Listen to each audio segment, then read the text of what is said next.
Assalamualaikum warahmatullahi wabarakatuh. Izin memperkenalkan diri, nama saya Fadli Aprilianudi Kurniawan dari kelas 11 IPS 3. Saya akan menjelaskan materi tentang indeks harga, inflasi, permintaan, dan penawaran uang.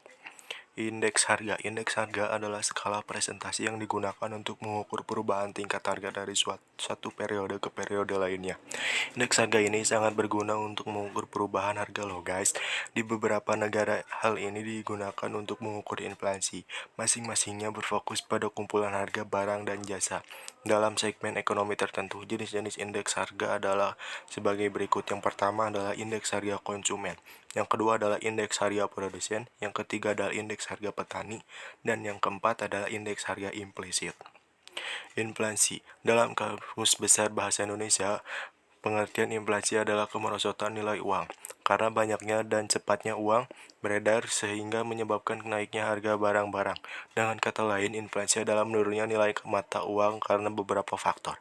Mengutip dari laman BI, penyebab inflasi adalah karena adanya tekanan dari sisi supply atau adanya peningkatan biaya produksi. Dampak inflasi ada banyak, salah satunya bisa menurunkan daya beli masyarakat terutama di kalangan menengah ke bawah. Jika masyarakat mengurangi belanja, maka pertumbuhan ekonomi akan bergerak lambat atau stagnan, bahkan bisa lebih rendah. Permintaan uang. Permintaan uang sendiri merupakan istilah bagi para ekonom dalam menjelaskan alasan individu atau perusahaan memegang sejumlah uang. Dilihat secara garis besar, ada dua alasan kenapa individu atau perusahaan memegang uang. Yang pertama, transaksi demand, yaitu kebutuhan untuk melakukan transaksi. Yang kedua, aset demand, yaitu kebutuhan untuk berjaga-jaga. Faktor yang mempengaruhi permintaan uang. Ada beberapa faktor yang mempengaruhi permintaan uang. Umumnya faktor-faktor tersebut sejalan dengan teori pendapatan yang dikemukakan oleh J.M. Keynes. Yang pertama adalah meningkatnya kekayaan. Yang kedua adalah pendapatan nasional mengalami perubahan karena besar kecilnya pembelanjaan negara.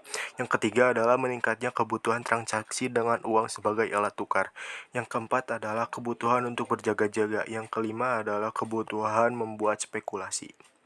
Penawaran uang. Penawaran uang mengacu pada jumlah uang yang tersedia dalam suatu perekonomian. Dalam penawaran uang terdapat istilah M1, M2, M3. M1 merupakan uang logam, uang kertas, dan rekening giro. Jika M1 ditambah dengan tabungan non-giral dan rekening bank yang tidak dapat dicarikan dalam bentuk cek, akan diperoleh M2. Jika M2 ditambahkan dengan kesempatan pembelian kembali dalam jangka panjang, deposit jangka panjang, dan aset lainnya, akan diperoleh M3. Faktor mempengaruhi penawaran uang. Yang pertama adalah tingkat bunga, yang kedua adalah tingkat inflasi, yang ketiga adalah tingkat produksi dan pendapatan nasional, yang keempat adalah kondisi kesehatan dunia perbankan, yang kelima adalah nilai tukar rupiah. Itulah yang bisa saya sampaikan. Bila ada kesalahan, saya minta maaf. Wassalamualaikum warahmatullahi wabarakatuh.